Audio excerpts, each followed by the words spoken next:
Subscribe to our channel and press the bell icon to never miss an update from RAU'S IAS. Do not forget to subscribe to our Telegram channel for all the updates and materials. Hello and welcome to Daily News Simplified, an answer to what, why, and how of newspaper analysis from the perspective of civil services examination. Today we have taken up Delhi edition of The Hindu newspaper dated 23rd of December 2021. The articles which we are going to take up today have been displayed on the screen. And let us now begin the discussion. Before we begin with the discussion, there is a very important announcement. The weekly mains question for practice has been uploaded on ELEARN platform. The question for this week is, the agricultural subsidies are encouraging those practices that needs to be discouraged. In this regard, discuss the need to increase public investment in agriculture as opposed to subsidies. The answer needs to be written in 250 words and it needs to be uploaded before Saturday in order for it to be evaluated by the RAU'S IAS faculties. So the first article for today's discussion appears as a lead article on page number 6. As a regional leader, not a victim of circumstance.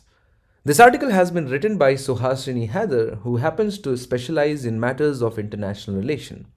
And she says that India must respond to neighborhood challenges by making it clear that it is an arbiter of its destiny and the regions. In the article, she takes up two instances, Afghan crisis and its evolution, and what is happening along the line of actual control with China to demonstrate that the India's policies, especially with respect to these two neighbors, have not been decisive at all, and the way the Indian government has decided to deal with both these situations shows a lack of clear-cut strategic thinking at the level of central government. Now, if you look into the syllabus of GS paper 2 in main stage, under the international relation, India and its neighborhood relation forms a very important part of your syllabus. So in the ensuing discussion, what we are going to do is that we are going to understand the key points which have been raised by the author, which are highly relevant from the perspective of mains examination. So let us now begin the discussion. Now in the earlier discussions, we have understood the importance of Afghanistan for us, be it connectivity to the Central Asia, or be it about handling of Pakistan, or about radicalization in India and the situation of terrorism in Jammu and Kashmir from multiple perspectives. Having a stable and a friendly government in Kabul is crucially important for India. And to begin with, there is the challenge that the situation in Afghanistan has thrown up, and that was triggered by the US decision to pull out all the troops immediately. Now, even after 4 months after the Taliban takeover of Kabul, it is now clear that India has failed to impact outcomes in a country where it has had role historically, and is now left studying the threats like terrorism, narcotics, mass migration to evade humanitarian crisis. India is just trying to manage the consequences of Afghan issue. But as a major regional player, what India should have done is to impact the process and not to manage the situations and the outcomes of the process. And so instead of shaping the process as it evolved in Afghanistan, India is preparing for the threats emanating from Afghanistan. And so in this regard, there are three key failures which can be clearly identified as far as India's handling of Afghan situation goes. The first is not being able to predict the US policy clearly and to lay down a strategy to deal with that. Now, even after US signed the Doha Agreement of February 2020 that made the Taliban a legitimate interlocutor and did not impose a ceasefire with the Afghan security forces as a precondition, even after this happened, India did not take on board Taliban and was not prepared to recognize Taliban as a legitimate stakeholder. And even after Doha Agreement 2020, the government continued to insist that it was on the same page with US. So this was a major failure to start with. The second important failure which the author recognizes is not being able to secure friends within Afghanistan. India has not clearly laid out a policy so far to the people who are being persecuted by the Afghanistan's Taliban regime. For example, students or student activists, artists, and the members of Afghan National Defense and Security Forces and National Directorate of Security. All these people should be protected by India not just because they are being persecuted by Taliban, but they have long association with India. They consider India as their second home. For example, the officers of their military train with our military officers. Most of the students or teachers teaching in the universities have been trained in our universities. And apart from this, there is a strong community of Afghan minorities that are not Sikhs. For example, Hazaras, Ahmadiyas, and Shias. All these people are persecuted by the Sunni Taliban, and they have traditionally considered India as their second home because this is the place which does not persecute them.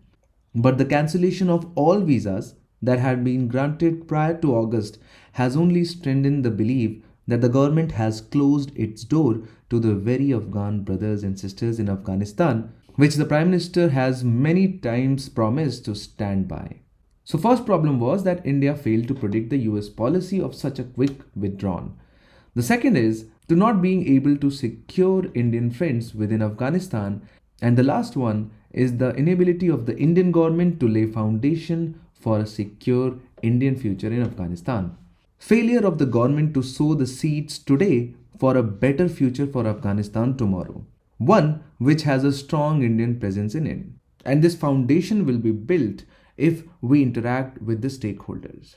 Now, just before the Taliban takeover, we had very good relation with the Kabul government. Now, all of these people, or most of these people who formed the earlier Kabul government, are now a part of resistance front led by Ahmed Massoud and former Vice President Amrullah Saleh.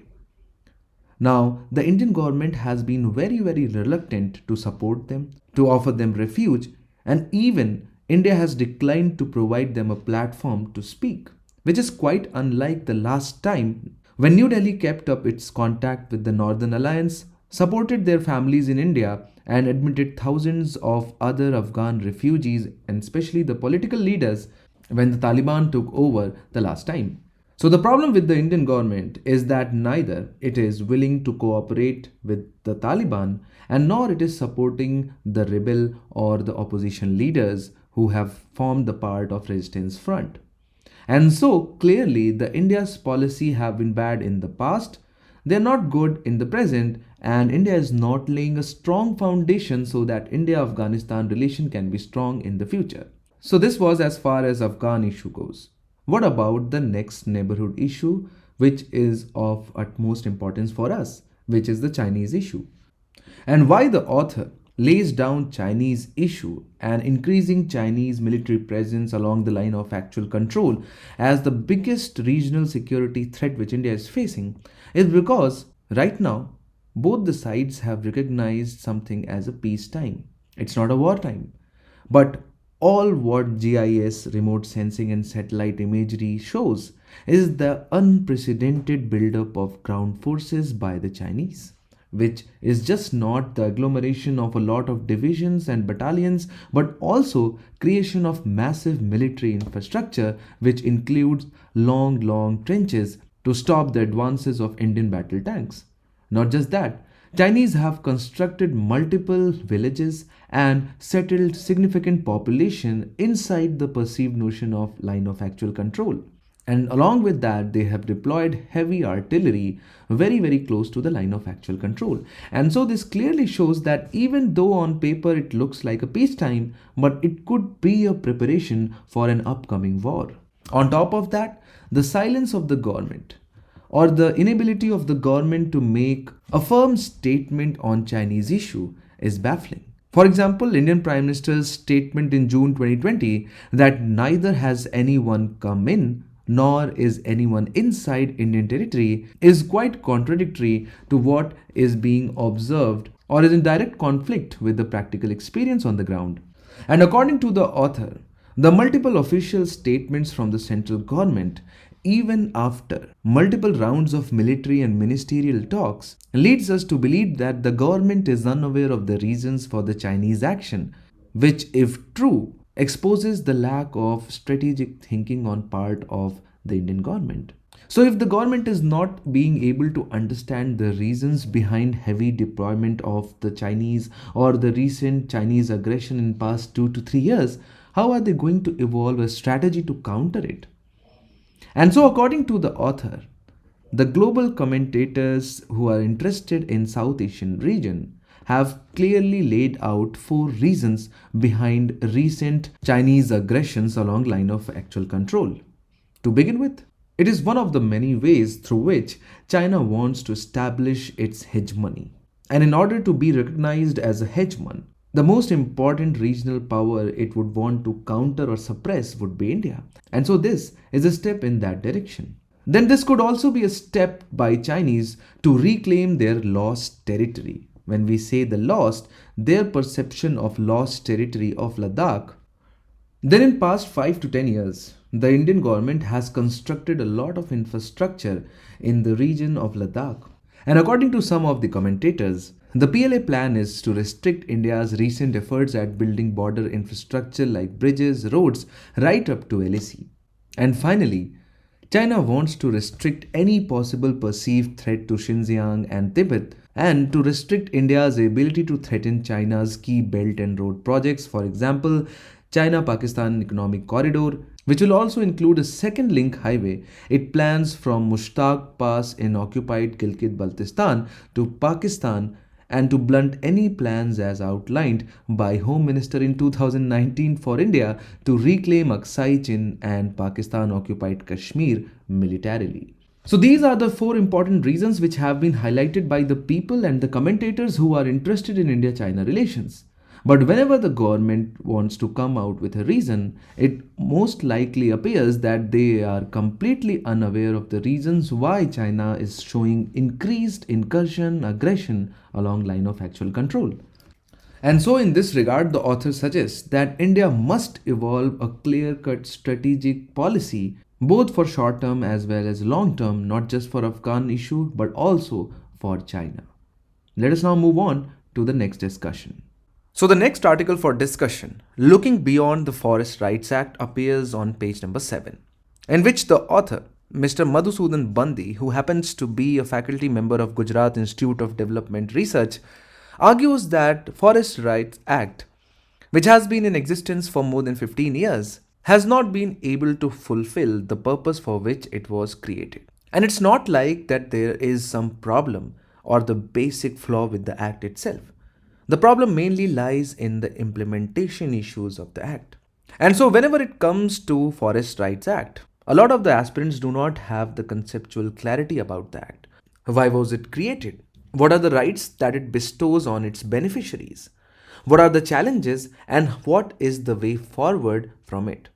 Now, if you're wondering why do we need to cover an Act which is solely meant for the rights of the tribes, it is important for you to appreciate that under GS Paper 2, there are 2 key lines of the syllabus: government policies and interventions for development in various sectors and issues arising out of their design and implementation, and welfare scheme for vulnerable sections of the population by center and states, and the performance of these schemes, mechanisms, laws, institutions, and bodies constituted for the protection and betterment of these vulnerable sections. Now, since Forest Rights Act is one of the major legislations for the benefit of the scheduled tribal and traditionally forest dwelling communities, it is important for us to not just know about the basic features of the Act, but also what are the challenges which this particular Act in particular and these communities in general are facing. So we will begin the discussion by first understanding the need for the creation of a statute or a law known by the name of Forest Rights Act 2006. We know that traditionally the tribals, or at least a significant number of tribals, have been living in India's forests in thousands of the years. They not only depended on forests for their livelihood, for example food, fuel, fodder and fiber, but they also conserved them as they shared religious and cultural sentiments with the forests in which they lived. However, this relationship got broken because of the multiple laws created not just by Britishers but also by the Indians. For example, Indian Forest Act 1927, which gave the state jurisdiction over forests and facilitates extraction of forest produce for profit. This act prohibited grazing, tree felling, and hunting activities. Then, even after India got independence, it created two laws which further alienated the tribals from the forest ecosystem. For example, Forest Conservation Act 1980 was enacted for the purpose of conservation of forests, but it barred converting forest land for non-forest purposes, including traditional agricultural practices of tribes. Then there was this Wildlife Protection Act, which prioritized the conservation of biodiversity over the tribal rights, which created a network of protected areas for the conservation of biodiversity and restricted activities like grazing, agriculture, and pushed the tribal settlements out of the core forested areas. So you can see slowly and gradually the tribals got alienated from their ecosystem known as forest.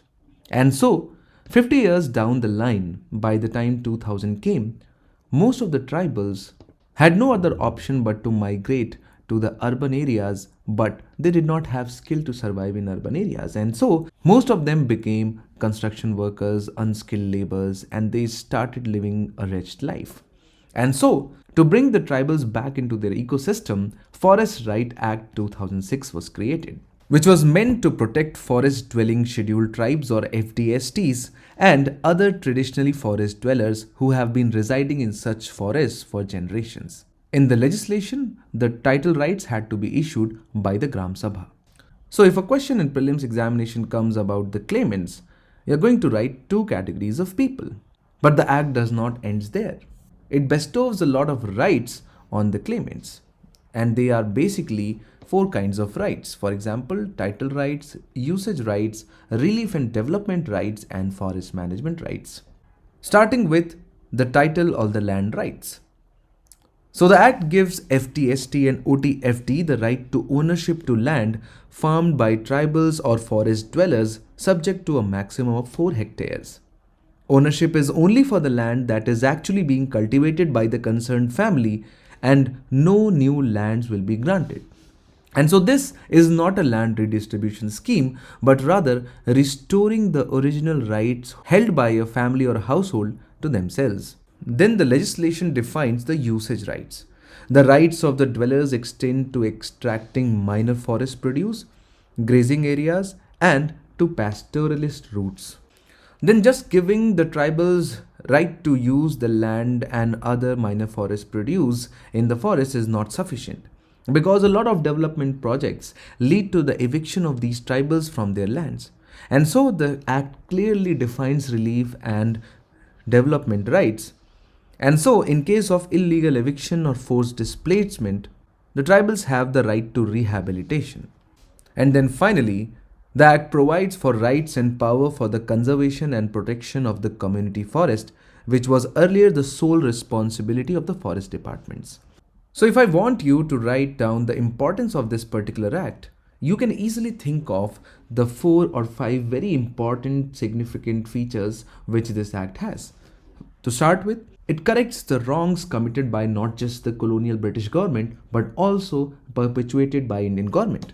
It set right the wrongs of government policies in both colonial as well as independent India. Then it lays the ground for sustainable protection of forest through traditional ways by giving forest management rights to the community which are living there. Then it provides the sustenance to the tribals and hence helps in their habitation within the forested region. Then it democratizes the forest governance by recognizing community forest resource rights. And then finally, it expands the mandate of 5th and 6th schedule to the Constitution of India. But then the story does not end there, as the article also highlights that there are major challenges with the way this act has been implemented and taken up by the forest bureaucracy. And so it is also important for us to go through these important challenges which the implementation of the Forest Right Act faces right now. To start with, the faulty implementation of the law itself. In the past, we have observed very high rate of rejection of the claims made by the Gram Sabha. Then an important problem plaguing the implementation of this act is the avoidance of Gram Sabha. We know that the Act requires the constitution of a Forest Rights Committee comprising members from within the village by conducting a Gram Sabha with two-thirds of the members present at the meeting. But these committees were mostly constituted by the Panchayat secretaries without the presence of Gram Sabha members, and so it violates the very basics of the Act. Then there is a lack of technical know-how on the behalf of the Gram Sabha to conduct the scientific survey of their individual and community land claims. There is also a lack of awareness due to poor literacy levels of the tribes, which has resulted in forest bureaucracy misinterpreting the Forest Right Act as an instrument to regularize encroachment instead of a welfare measure for tribals. Then there is reluctance of forest bureaucracy to give up control as they fear that it will lose the enormous power over the land and the people that it currently enjoys. While the corporates fear they may lose the cheap access to valuable natural resources as more and more tribals inhabit inside the forested land. So these are the five main reasons because of which there is a faulty implementation of the statute. But apart from that, there are four other issues or the challenges which the Act currently faces, which has been highlighted in today's article. For example, uneconomic land holdings. The extent of land that was awarded was far smaller than what was claimed within the ceiling. The land parcels are often poor quality, for example, located on hilly slopes and are not very fertile. So that is problem number two. Then we know that the tribal regions are not clearly integrated with the market, and the tribals are regularly exploited by the middlemen as far as the selling of minor forest produce is concerned. Then the coverage of government welfare schemes has been very limited in these regions. Various welfare and development schemes of Rural Development Ministry, for example Manrega, Deen Dayal Gram Jyoti Yojana, were not extended everywhere to the tribal people who received documents of the land possession under the FRA. And then we know that due to low literacy levels, there is a dearth of alternative employment opportunities for the tribals. For example, according to 2011 census, literacy rate of STs is around 59%, which is way below the literacy rate of overall population of 73%. We can clearly understand that FRA is not a panacea to address all the livelihood issues of tribes. But at the same time, it is also important to provide alternative employment opportunities and capacity building in the tribal areas. And so in this regard, we need to promote horticulture, because of which the livelihoods of the locals would improve. Then promotion of medical and ecotourism will help in providing sustainable employment opportunities to tribals. Then there is a need for providing skill-based education with assured jobs on a large scale in proportion to the demand. And finally, as we have seen in the challenges, there needs to be a compulsory implementation of the rural development programs. And so all the rural development schemes that are available to the farmers belonging to the revenue villages should also be extended to the tribals living in forest villages. The next article which we have taken up appears on page number 8. Fishermen in Rameswaram warn of rail roko from January 1. So fishermen have given an ultimatum for the state and the center to take efforts to release all the 68 fishermen and 10 boats by December 31, failing which they have threatened to stage a rail roko on January 1 in Rameswaram. They also threatened to lay siege to Sri Lankan embassy in Chennai by mobilizing fishermen from the coastal districts. Now the issue of Indian fishermen being caught by Sri Lanka and the vice versa is something which keeps on bringing India and Sri Lanka relationship in news. But there are other dimensions to India-Sri Lanka relations as well. And it is very important for us to cover this closest maritime partner and the neighbor from the perspective of GS paper 2 under international relation, because the line of the syllabus, just like the last article, says India and its neighborhood relations. And whenever we try to analyze India and its neighborhood relations, we just don't have to keep ourselves limited to the challenges between the two neighbors. We also have to talk about areas of cooperation, or in the language of international relation, we called convergences. So convergences, challenges which mean divergences, and what could be a way forward through which the countries can resolve their challenges and increase their areas of cooperation. So let us now begin the discussion by first understanding the areas of cooperation between India and Sri Lanka. So as far as the areas of cooperation are concerned, there are four clear areas, which are trade, culture, development projects, and strategic partnerships. Now, to start with the trade. Sri Lanka is one of the India's largest trading partner in SAARC. India in turn is Sri Lanka's largest trade partner globally. Now, apart from good trading relations, India already has a free trade agreement with Sri Lanka which was signed in 2000. And right now, the two countries are negotiating economic and technological cooperation agreement, which would be FTA plus. Now, as far as the next dimension of cooperation is concerned, culture is something which is very, very important in case of India and Sri Lanka. Buddhism, spread by Ashoka in Sri Lanka, is one of the strong pillars connecting both the nations, which originated in India and then spread to Sri Lanka. The other important binding link between India and Sri Lanka as far as religion goes is Hinduism. Not only a significant minority group of Tamilians are Hindus, but also the prominent mention of Sri Lanka island in the epic of Ramayana ensures that a lot of Hindus go for pilgrim to the important religious sites mentioned in the epic of Ramayana. Then if we talk about the development aspect of areas of cooperation, Sri Lanka plays a very crucial role in India's development as it provides the facility of transshipment from the ports like Colombo and Hambantota, which handle huge cargo that comes to India.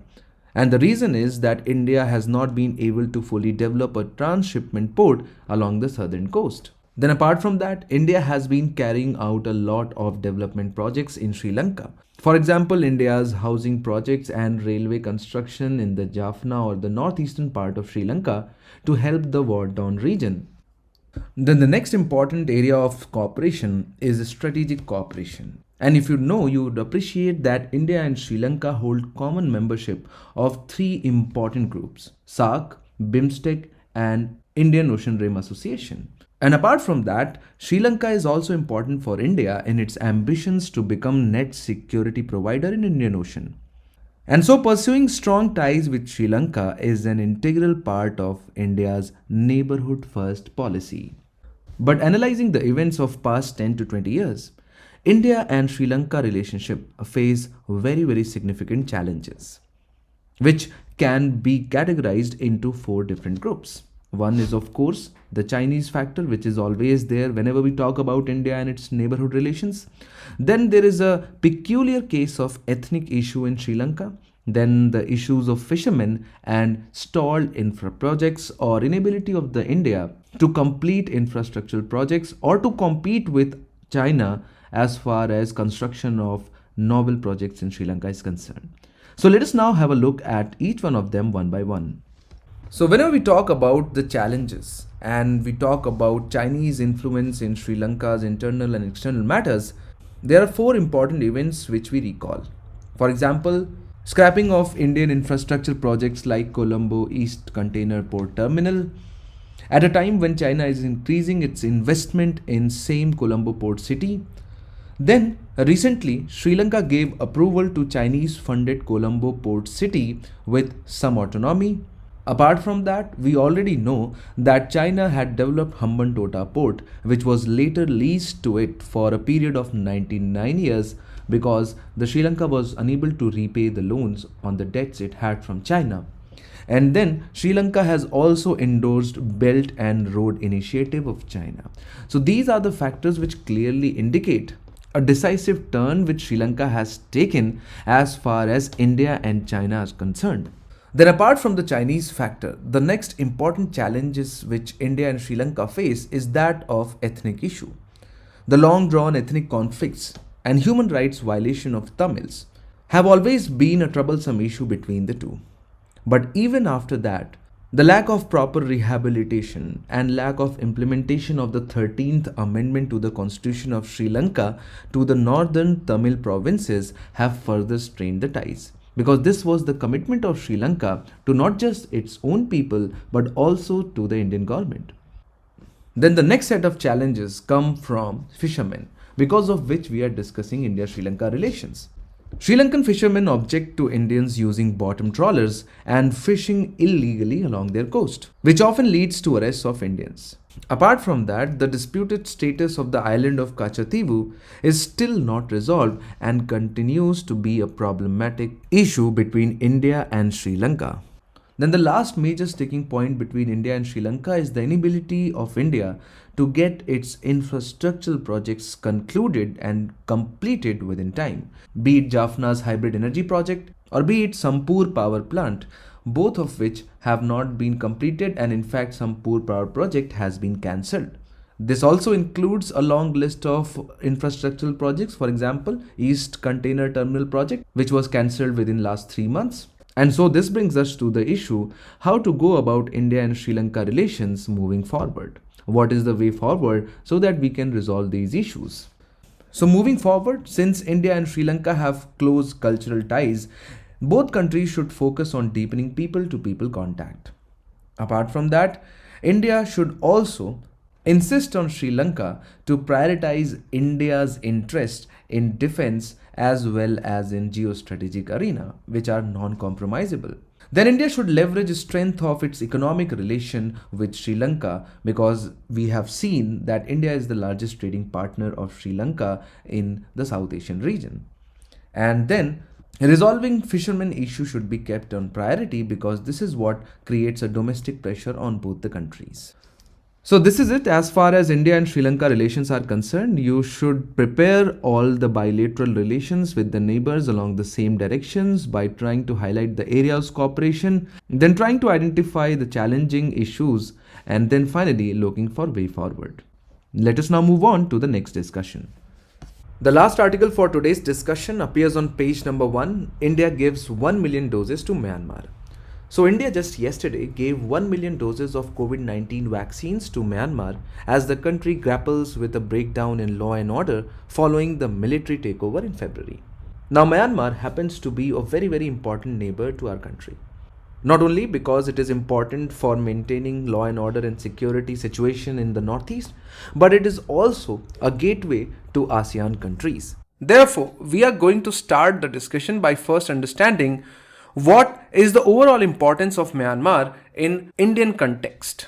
Then we are going to understand the historical perspective as to how this problem has a roots in recent history as well. And then finally we are going to understand what should be India's policy towards this evolving situation in Myanmar.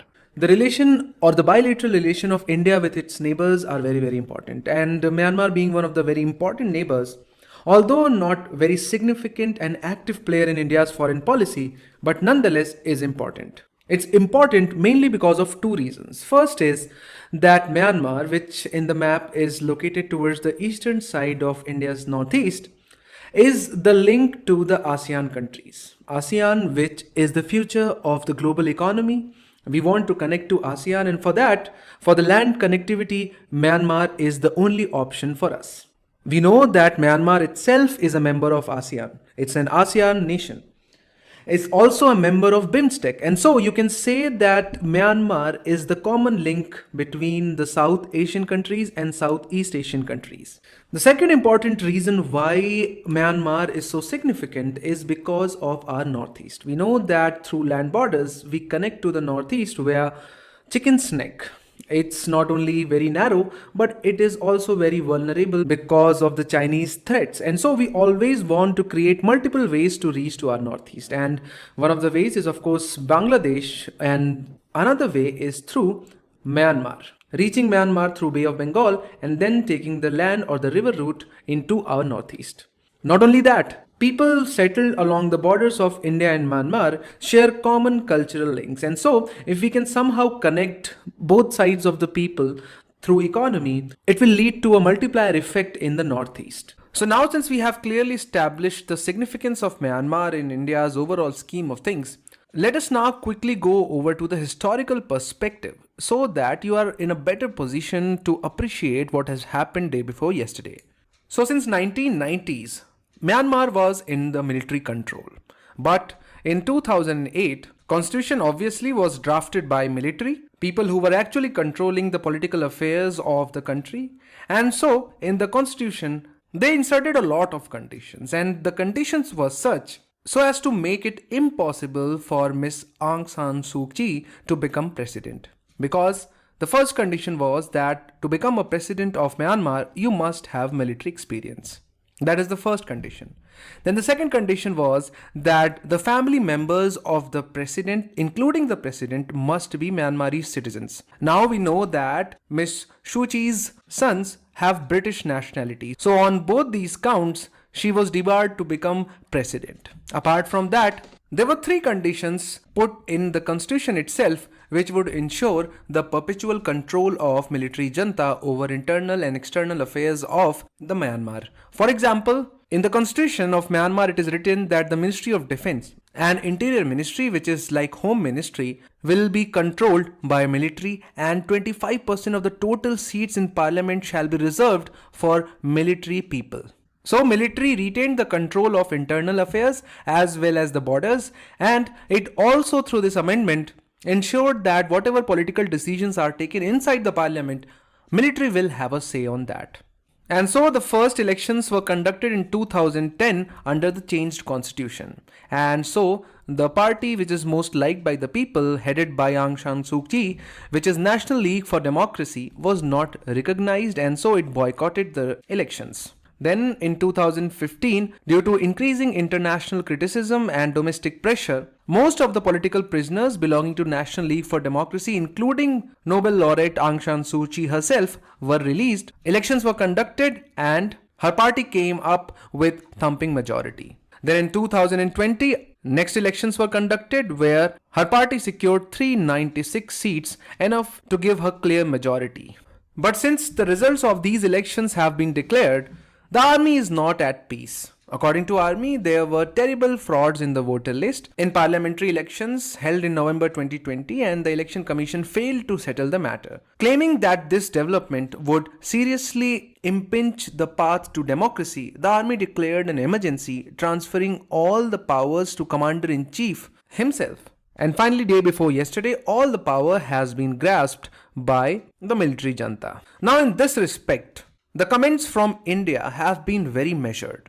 India has expressed deep concern over the reports of an unfolding military coup in Myanmar and has also stressed that rule of law and the democratic process must be upheld. But unlike in the past, because the last time when the coup happened in late 1980s, India's response was very fierce. But that has changed, and that has changed keeping in mind India's national interest. Because India has adopted a particular policy towards Myanmar. And let us now discuss that. And so India's policy towards Myanmar is first and foremost characterized by non-interference in Myanmar's internal matters. Myanmar has been making news since last 20 to 30 years because of the dictatorship of the army there.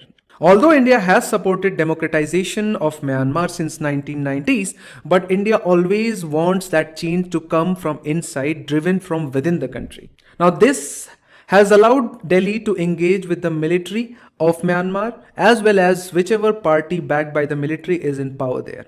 The second important aspect of India's policy towards Myanmar is that India wants engagement to supersede the criticism. India of course realizes the problems which Myanmar has created. For example, for India as well, the Rohingya crisis, which has led to the deluge of refugees inside India as well as in Bangladesh. But instead of criticism, India relies more on engagement with Myanmar to somehow resolve this problem so that the repatriation of these Rohingya refugees can be carried on. But other countries have resorted to criticism, but India has chosen engagement.